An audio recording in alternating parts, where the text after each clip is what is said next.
Lamang gibungkal-bungkal, panggipampatay ang mga sagbot. So dako din nga area oh.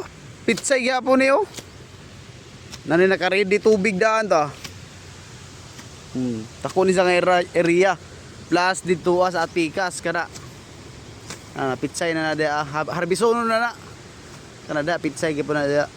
So kani karon guys, iyahaning gitrabaho. So para mahuman isa gibungkal kay naunsa naman gitubuan magsagbot daghan naman kadto. Kailangan nga doon natin sagbot.